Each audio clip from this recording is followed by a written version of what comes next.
السلام علیکم ورحمۃ اللہ وبرکاتہ۔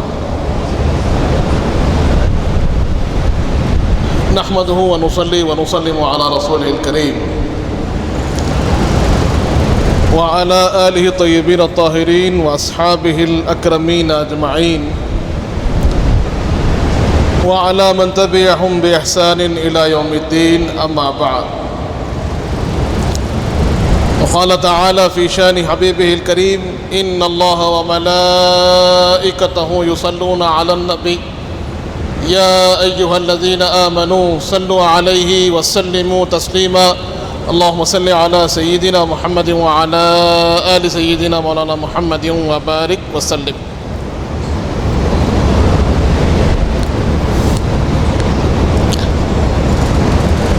اے ختم رسول،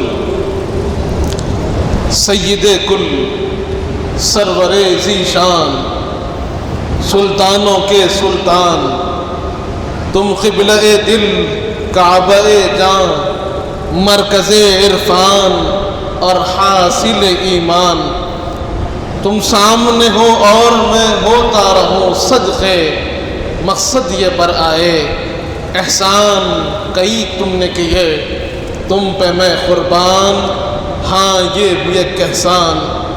اب سخت پریشان ہے سرکار کی امت، ایک چشم عنایت، اب سخت پریشان ہے سرکار کی امت، ایک چشم عنایت، مردوں میں جو تم چاہو تو پڑ جائے ابھی جان، اے عیسی دوران۔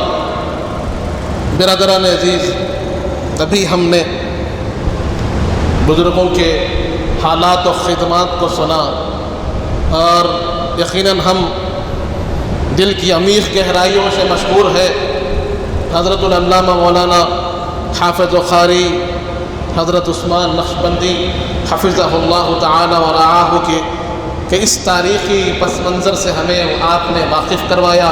اللہ آپ کو صحت دے اور آپ کا سایہ ہمیشہ سلامت رکھے۔ برادران عزیز، جیسے ہم جانتے ہیں کہ یہ شب معراج ہے، اور اس کا ایک بہت اہم مقام ہے اسلامی شریعت میں۔ اسلام کے اندر واقعہ معراج کی بہت اہمیت ہے، اور اس کی اہمیت قرآن مجید ہمیں بیان فرما رہا ہے۔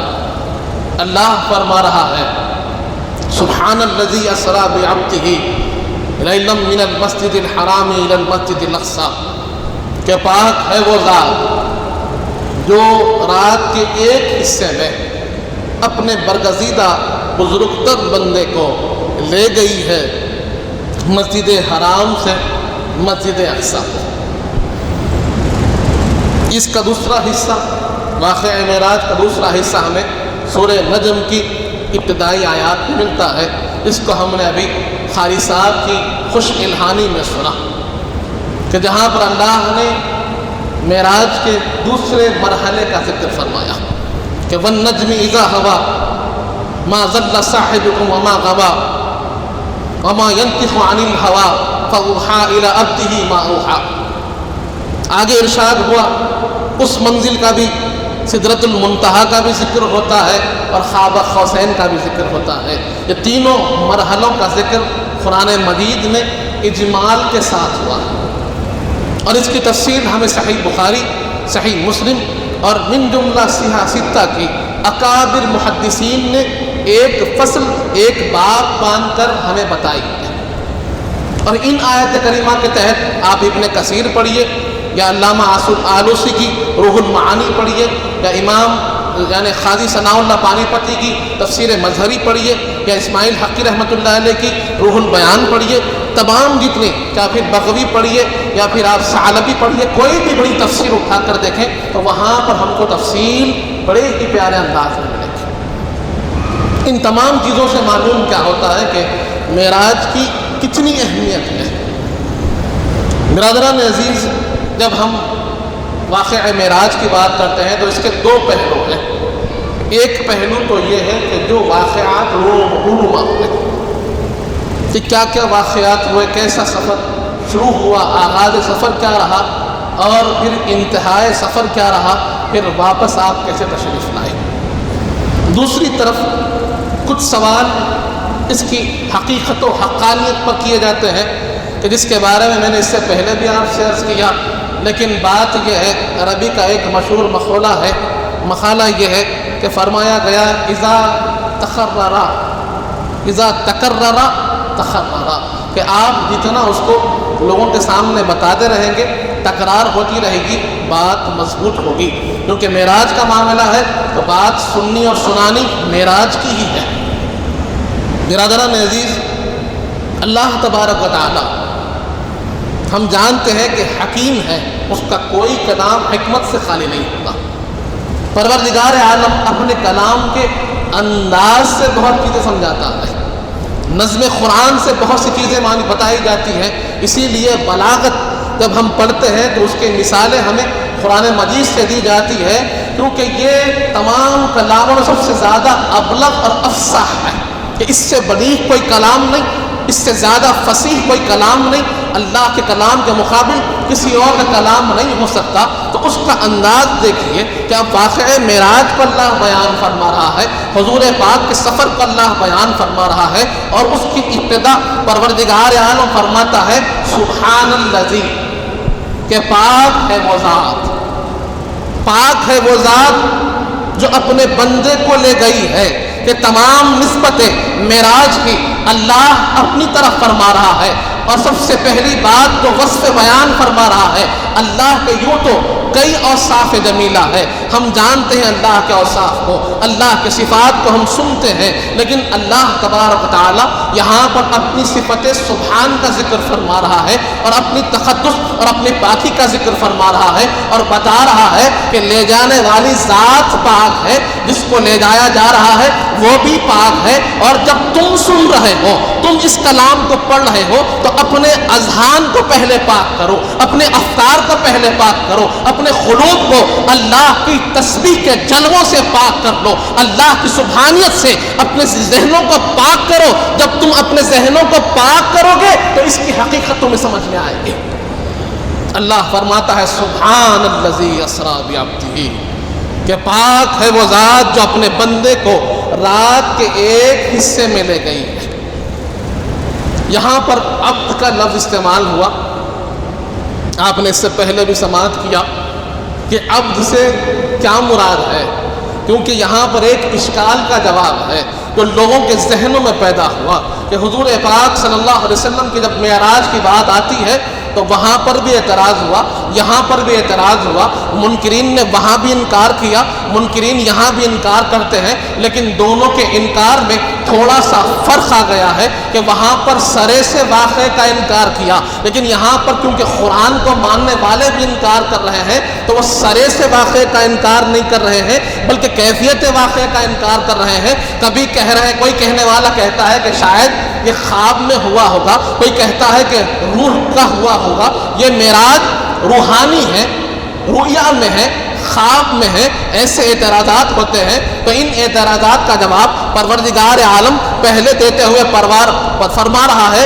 کہ سنو، ہم اپنے بندے کو لے گئے ہیں۔ اور آپ جب خاموش اٹھا کر دیکھیں گے یا پھر علامہ راغب اصفہانی کی تفسیر اٹھا کر دیکھیں گے، جہاں پر انہوں نے معانی کا ذکر فرمایا ہے، علم المعانی کے اندر جنہوں نے زیادہ زور دیا ہے، وہ فرماتے ہیں کہ لفظ عبد کا جو انتخاب ہوا ہے اس کی بنیادی وجہ یہ ہے کہ عبد کا جو بات ہے، عبد کا جو مستاق ہے، عبد کا جو تقاضا ہے وہ یہ ہے کہ یہاں پر جسم اور روح دونوں کا مجموعہ، جسم اور روح دونوں ہوں گے تو عبد کہلائے گا۔ جب تک یہ لفظ صادق نہیں آئے گا، اور اللہ نے جب عبد فرمایا ہے تو اس بات کی طرف اللہ نے اشارہ دیا، کیونکہ اشاروں میں جو بات کی جاتی ہے زیادہ اثر رکھتی ہے، اور سمجھدار کے لیے اشارے ہی کافی ہیں۔ تو ایمان مومن اشاروں کو بھی سمجھتا ہے، اختصار کو بھی سمجھتا ہے۔ پروردگار عالم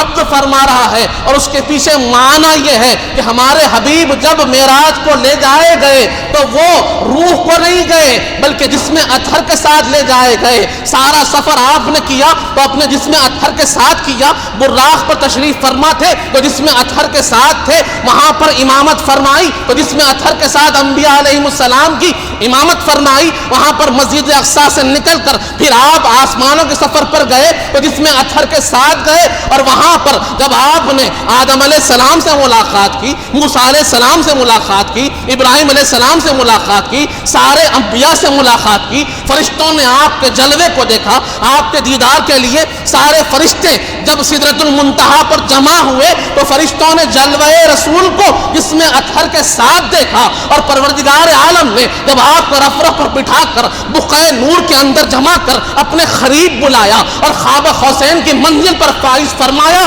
تو جس میں اطہر کے ساتھ فائز فرمایا۔ اللہ فرما رہا ہے سبحان الذی اسریٰ بعبدہ، اور عبد مختخاذی ہے اس بات کا کہ حضور پاک جس میں اطہر کے ساتھ ہو۔ اور جیسے آپ جانتے ہیں کہ کبھی اشیاء ازداد سے بھی پہچانے جاتے ہیں کہ تعرف الاشیاء بازداد، کہ اشیاء کبھی اپنی مخالف سے بھی پہچانے جاتے ہیں، جیسے ہم دن کو رات سے جانتے ہیں، صبح کو شام سے جانتے ہیں، سردی کو گرمی سے پہچانتے ہیں، تو یہاں پر بھی اغیار کے جو تاثرات رہے اس سے بھی آپ پہچانیں گے کہ واقعہ معراج کی حقیقت کیا ہے۔ جیسے میں نے عرض کیا کہ جب حضور پاک تشریف لائے، واپس تشریف لائے، تو لوگوں نے کیا کیا، وہاں دو گروہ ہو گئے۔ ایک تو وہ تھے جو حضور پاک کے غلام تھے، انہوں نے حضور پاک کے فرمان پر آمنا اور صدقنا کہا، اور ایک وہ تھے جو حضور پاک کے مخالف تھے، انہوں نے شد و مت کے ساتھ اس کی مخالفت کی۔ ابو جہل، ابو لہب، تمام جتنے اکابر قریش کے تھے، انہوں نے کہا کہ آج تو بہت بڑا موقع ہو گیا۔ وہ واقعہ یاد آ رہا ہے، بہت اہم واقعہ معراج سے جس کو ایک انسلاک حاصل ہے کہ جہاں پر حضرت ابوبکر صدیق کے پاس ابو لہب ابو جہل جاتے ہیں، اور ابو جہل جا کر کہتا ہے کہ اے ابو بکر، معلوم ہے تمہارے نبی کیا کہتے ہیں؟ صدیق اکبر ابھی حضور پاک سے ملاقات نہیں کی ہے، صدیق اکبر سے ابو جہل پوچھ رہا ہے کہ آپ جس نبی کی حمایت میں کھڑے ہوتے ہیں، ہر لمحہ ہر آن جن کی شان بیان کرتے ہیں، آپ کا یہ شیوا ہے کہ اے ابو بکر، آپ ان کے لیے اپنی جان کو قربان کرنے کو تیار ہے، آپ پر پتھر برسائے گئے، آپ کو زد و کوب کیا گیا، آپ کو مارا پیٹا گیا، قریب تھی کہ آپ کی جان چلی جاتی، آپ بے ہوش ہو گئے تھے، آپ ناتوا تھے، آپ کو جب اللہ نے ہوش دیا، آپ نے جب آنکھیں کھولی تو ابو بکر جس کی شان آپ بیان کر رہے تھے کہ اپنی جان سے زیادہ فکر جس نبی پاک کی آپ کر رہے تھے، وہ کیا فرماتے ہیں معلوم؟ صدیق اکبر نے پوچھا کیا فرماتے ہیں؟ تو ابو جہل کہتا ہے کہ آپ کے نبی فرماتے ہیں کہ رات کے ایک حصے میں وہ مسجد حرام سے مسجد اقصیٰ کو گئے، مسجد اقصیٰ سے آسمانوں کا سفر کیا، اور آسمانوں سے لامکان کا سفر کیا، اور واپس بھی تشریف لا لیا۔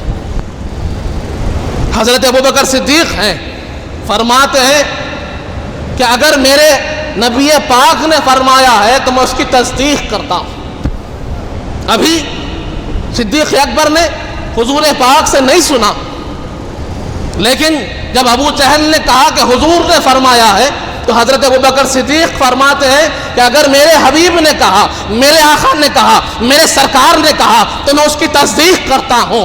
ابو جہل جہاں یہ کوشش کر رہا تھا کہ وہ صدیق اکبر کی شان کو گھٹائے اور جہاں اسلام کی پرچم کی بلندی تھی اس کو کم کرے، وہاں پر حضرت ابوبکر صدیق نے ایسا جواب دیا کہ وہ ساکت ہو گیا، رسوا اور مایوس ہو کر وہاں سے نکل پڑا۔ اور یہ بات حضرت ابوبکر صدیق کی یہ بات حضور پاک کی بارگاہ میں پہنچی، میرے آقا کی بارگاہ میں۔ اب صدیق اکبر حاضر ہے، نگاہیں جھکی، باادب، اتنا ادب صدیق اکبر کرتے تھے، شاید کوئی اور کرتے ہوں گے۔ صدیق اکبر باادب بیٹے ہیں، میرے آقا کے چہرے پر تبسم ہے، پوچھتے ہیں اے ابو بکر بتاؤ تم نے کیا کہہ دیا ابو جہل کو؟ کیا کہا؟ صدیق اکبر نے کہا اللہ اور اس کے رسول بہتر جانتے ہیں، میں کیا عرض کر سکتا ہوں۔ اس پر حضور پاک نے پوچھا کہ ابو بکر بتاؤ کیا چیز تم کو آمادہ کی کہ تم نے مجھ سے سنا تو نہیں تھا، تم نے مجھ سے واقعہ معراج ابھی جانا تو نہیں تھا، پھر تم نے ایسے کیوں کہہ دیا؟ صدیق اکبر نے عرض کیا یا رسول اللہ میں نے اللہ کو اللہ جانا ہے آپ کے کہنے پر، قرآن کو قرآن مانا ہے آپ کے کہنے پر، جنت کو جنت کی حقیقت سمجھی ہے آپ کے کہنے پر، میرا سارا ایمان کا دار و مدار آپ پر ہے یا رسول اللہ، اور اگر آپ فرمائیں تو میں ہر چیز کی تصدیق کروں گا۔ میرے آقا اس بات کو سن کر چہرے پر تبسم ہے، مسکراہٹ ہے، جبرائیل امین حضور کی بارگاہ میں حاضر ہے، عرض کرتے ہیں پروردگار عالم نے آپ کے چہیتے کو صدیق کا لقب دیا ہے۔ تو حضرت ابوبکر صدیق کو صدیق بنانے والا واقعہ معراج ہے کہ جو معراج کی تصدیق کرتے ہیں وہ صدیق اکبر کے غلام ہیں، اور جو اس کا انکار کرتے ہیں وہ ابو جہل کے راستے پر ہے۔ برادران عزیز، اس طریقے سے معلوم کیا ہوتا ہے؟ جو بات میں عرض کرنا چاہ رہا ہوں وہ یہ ہے کہ اگر خواب میں ہوتا، اگر روحانی طور پر ہوتا تو کوئی انکار کیوں کرتا؟ انکار کی کوئی وجہ سامنے نہیں، انکار کی کوئی سبب نہیں ہے، کوئی علت ہمارے سامنے نہیں ہے، کیونکہ خواب میں تو ایک عام آدمی بھی آسمانوں کا سفر کر سکتا ہے، اس میں کیا انکار ہے؟ اگر کوئی آ کر کہہ دے کہ بھائی میں رات میں سو رہا تھا، سونے کے بعد خواب میں نے آسمان کا سفر کیا، فلاں جگہ سے فلاں جگہ پہنچ گیا، تو کیا کہہ دے؟ کوئی انکار کرے گا؟ کوئی انکار نہیں کرے گا۔ غیروں کا انکار کرنا اس بات کی طرف اشارہ تھا کہ میرے آقا نے خواب کا ذکر نہیں کیا، روحانیت کا ذکر نہیں کیا، بلکہ جس میں اطہر کے ساتھ جانے کا ذکر کیا، تبھی تو ان کے عقل قبول نہیں کیے، تبھی تو وہ معجزہ ہوا۔ خواب میں جانا کیا معجزہ ہے؟ روحانی طور پر جانا کیا معجزہ ہے؟ ارے جس میں اطہر کے ساتھ جائیں تو معجزہ ہے، کیونکہ ان کے عقلوں میں تو یہ بات تھی کہ ایک قدم اٹھا دیں تو دوسرا قدم نہیں اٹھا سکتے۔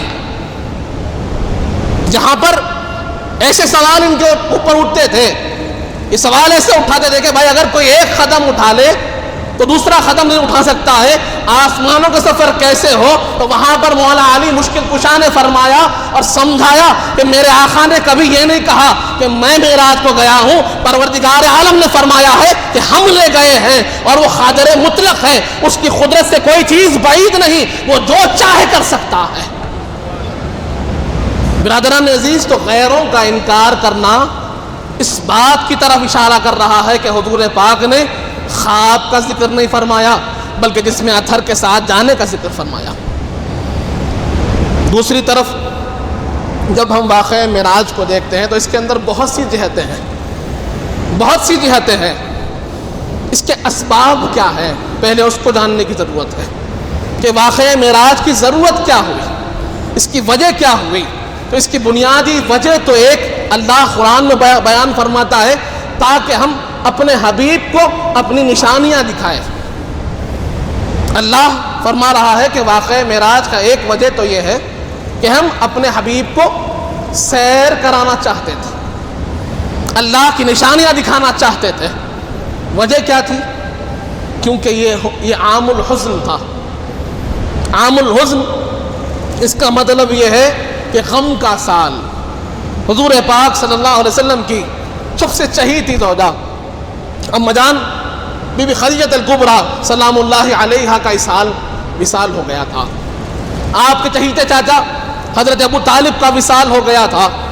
یہ دو آپ کے رفیق، دو آپ کے بڑے قریبی لوگوں آپ سے جدا ہو گئے۔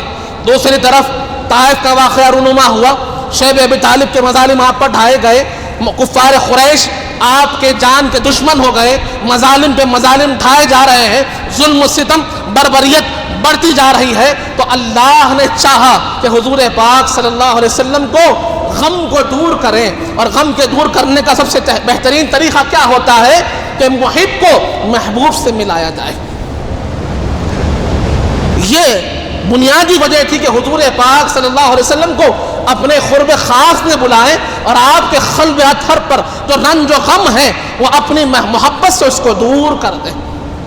برادران عزیز، اب سفر ہوا، ہم جانتے ہیں کہ مسجد اقصی وہاں پر حضور پاک صلی اللہ علیہ وسلم نے انبیاء علیہ السلام کی امامت فرمائی، اور اس کا پس منظر، اس کی جو دلالت ہے، جو قاعدہ میں نے آپ کو بتایا ہے، اسی سے اس کی دلیل ملے گی کہ جب حضور پاک واپس تشریف لائے اور آپ نے ایک بادشاہ کے پاس اپنے ایک وفد کو بھیجا کہ جاؤ جا کر انہیں تبلیغ کرو.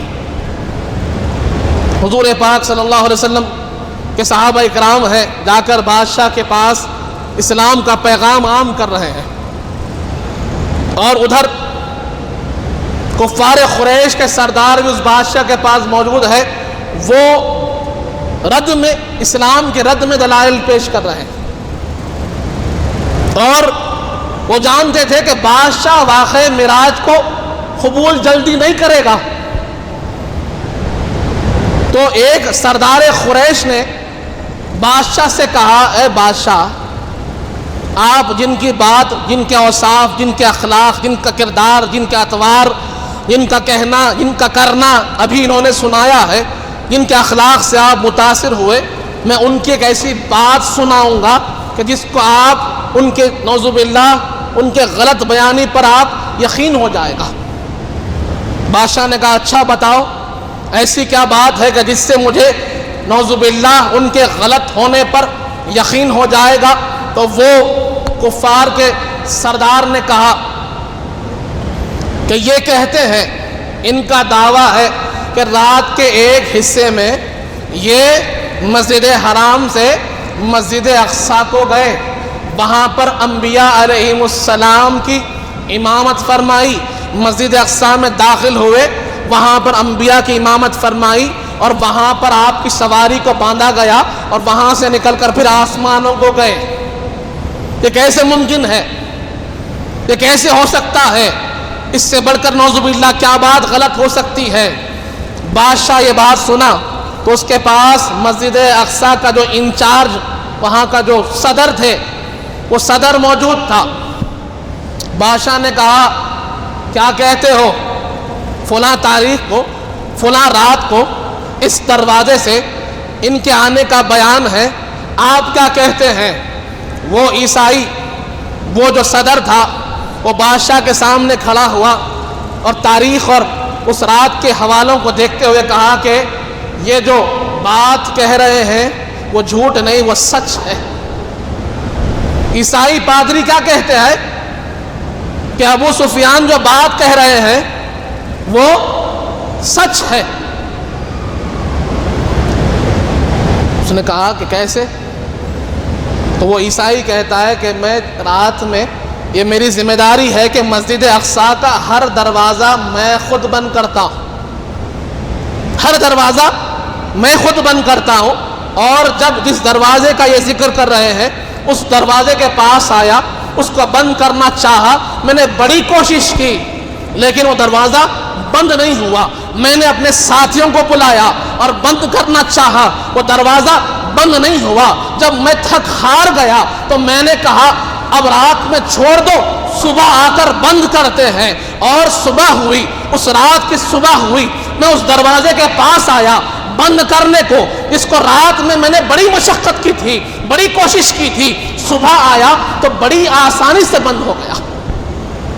اور اس پتھر کی یہ بات کرتے ہیں تو میں نے وہاں پر سواری کے باندھنے کے نشان دیکھے ہیں، تو میں تصدیق کرتا ہوں کہ یہ واقعہ جھوٹا نہیں، یہ واقعہ سچا ہے. برادران عزیز، غیروں نے تصدیق کی ہے واقعہ معراج کی. اب اس کے بعد جب یہ واقعہ رونما ہوا، حضور پاک صلی اللہ علیہ وسلم اللہ کے قریب پہنچے. پروردگار عالم نے اپنے قرب خاص میں حضور پاک کو بلایا. برادران عزیز، یوں تو بہت سے باتیں ہیں، یوں تو بہت سی باتیں ہیں واقعہ معراج کے اندر، لیکن ایک بات کی طرف آپ کی توجہ کو مبذول کرنا چاہتا ہوں، جو اہمیت آپ کو سمجھانا چاہتا ہوں، جو بات میں آپ کے سامنے پیش کرنا چاہتا ہوں، وہ یہ ہے کہ ہم نے وہاں واقعہ معراج کی تفصیلات میں جنتوں کا بیان بھی سنا ہے، دوزخوں کے ہولناکیوں کو سنا ہے، الگ الگ عذابوں کا ذکر بھی سنا ہے، حضرت ابراہیم علیہ السلام کی دعا بھی سنی ہے، حضرت آدم علیہ السلام کی بے چینی اور بے قراری بھی سنی ہے. لیکن جو بات میں عرض کر رہا ہوں کہ اللہ فرما رہا ہے کہاں پر، کہاں ہے؟ ثم دنا فتدلی فکان قاب قوسین او ادنی. یہ ابدیت کا عروج ہے، کہ کسی بندے کو، کسی مخلوق کو یہ مقام حاصل نہیں، یہاں تک کہ جبرائیل امین سدرۃ المنتہا کے بعد جب حضور پاک نے کہا آؤ جبرائیل، تو انہوں نے عرض کیا وَلَوْ دَنَوْتُ عَنْ مِلَةً لَاخْتَخَرْتُ، کہ اگر میں یہاں سے ایک انگشت بھی، ایک انچ بھی آگے بڑھوں گا تو میں جل جاؤں گا۔ جبرائیل امین کا جہاں پر حد تھی وہاں سے حضور پاک آگے تشریف لے گئے۔ اور یہاں پر ایک بات عرض کر دوں کہ جبرائیل امین سے جب حضور پاک جدا ہو رہے تھے، جبرائیل امین رک رہے تھے، تو حضور پاک نے جبرائیل امین سے پوچھا حل من حاجت، اے جبرائیل کوئی حاجت ہے کیا؟ اللہ کے پاس جا رہا ہوں، تمہاری کچھ سفارش کر دوں، کوئی حاجت ہو تو بولو، کہہ دوں گا، پروردگار عالم کے قرب خاص میں تمہاری التجا کو، تمہارے معروضے کو پیش کر دوں گا۔ یہ پوچھنے کی وجہ کیا تھی؟ تو مفسرین و مورخین بتاتے ہیں کہ اس کی وجہ یہ تھی کہ جب ابراہیم علیہ السلام آگے نمرود میں ڈالے جا رہے تھے تو جبرائیل امین وہاں پر حضرت ابراہیم علیہ السلام کے پاس حاضر ہوئے اور حاضر ہو کر عرض کیا تھا حل لک حاجت یا ابراہیم، ابراہیم آپ کی کوئی حاجت ہو تو بتائیے، آپ کی کوئی تکلیف ہو تو بتائیے، اور قربان جائیں ایمان ابراہیم پر۔ آپ نے پوچھا کس نے بھیجا ہے؟ اللہ نے بھیجا ہے کیا؟ تو جبرائیل نے کہا نہیں، میں خود آیا ہوں آپ کی مدد کے لیے۔ حضرت ابراہیم نے کہا کہ نہیں، میرے لیے میرا رب کافی ہے، تم نے پوچھا ہے لیکن مجھے اس کی رضا سے راضی رہنا ہے، اگر اس کی رضا آگ میں جلنے میں ہے تو مجھے وہ رضا پا چاہیے اور میں آگ میں جلنے کو تیار ہوں، اگر وہ چاہے تو جہاں چاہے مجھے بچا سکتا ہے۔ اور وہی اللہ نے کیا کہ آگے نمرود بھڑکائی گئی، اس میں حضرت ابراہیم کو ڈالا گیا، لیکن اللہ نے اعلان کر دیا یا نار کونی بردن سلام علی ابراہیم، کہ آگ ٹھنڈی ہو جا سلامتی کے ساتھ حضرت ابراہیم پر۔ اللہ نے آپ کی حفاظت فرمائی، لیکن وہ احسان جبرائیل باقی رہ گیا۔ حضرت ابراہیم پر وہ احسان تھا جبرائیل کا کہ انہوں نے پوچھا تھا کہ اے ابراہیم کوئی حاجت ہے کیا؟ تو حل جزاء الاحسان الا الاحسان، حضور پاک نے اپنے جد کریم کا احسان اتار دیا اور جبرائیل امین سے پوچھا بتاؤ جبرائیل کوئی حاجت ہے کیا؟ جبرائیل بھی بڑے مزاج سے ناز تھے، حضور پاک کے غلام تھے، خادم سرور کائنات تھے، وہ حضور کے مزاج کو بڑے اچھے سے جانتے تھے۔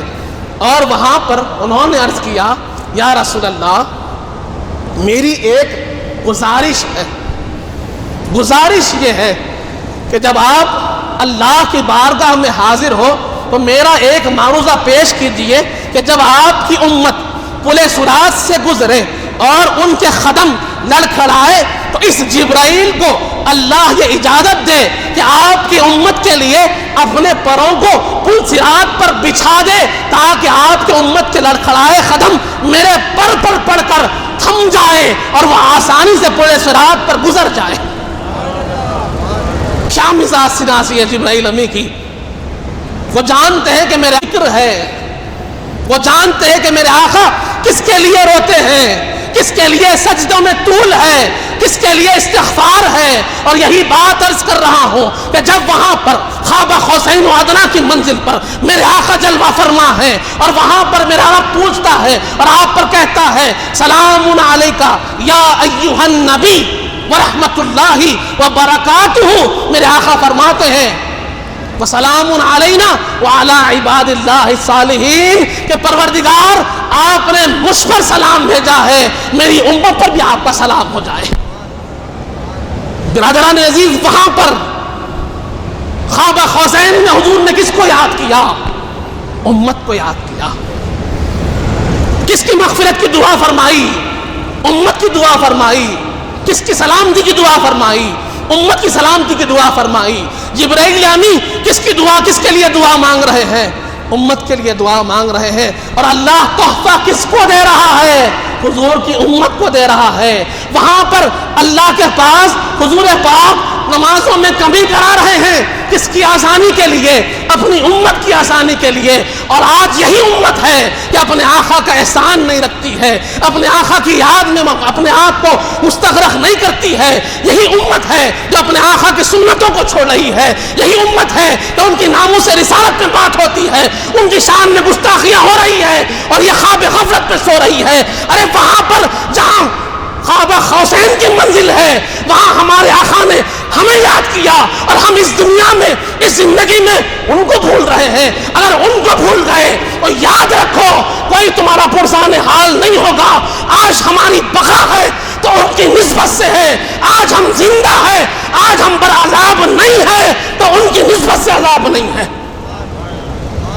برادران عزیز, سوچنے والی بات ہے.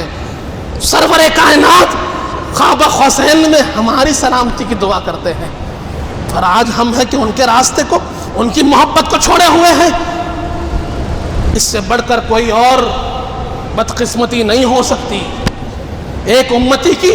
اس سے بڑھ کر کوئی اور معراج نہیں کہ حضور پاک نے وہاں ہمیں یاد کیا, اور اس سے بڑھ کر اس کی کوئی بدقسمتی نہیں کہ وہ اپنے آقا سے اپنے تعلق کو کمزور کر لے.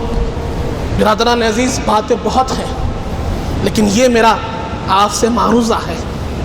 معراج کا یہی آپ کو پیغام ہے کہ حضور پاک نے ہمیں وہاں نہیں بھولا, اور ہمارا یہ فرض ہے کہ سرور کائنات کی ہر ادا کو ہم زندہ کریں, کیونکہ میرے آقا نے فرما دیا من احیا سنتی فقط احبنی, کہ جس نے میری سنتوں کو زندہ کیا وہ مجھ سے محبت کرنے والا ہے. اور من احبنی کانا معی فی الجنہ, اور جو مجھ سے محبت کرے گا جنت میں میرے ساتھ ہوگا. برادران عزیز, ان چیزوں کو غور کیجئے, انشاءاللہ اور بھی خطابات ہونے ہیں اور ہم واقعہ معراج کو اس میں تفصیل سے جانیں گے. انہی جن کلمات کے ساتھ میں آپ سے رخصت ہوتا ہوں. وآخر الدعوانا ان الحمد للہ رب العالمین.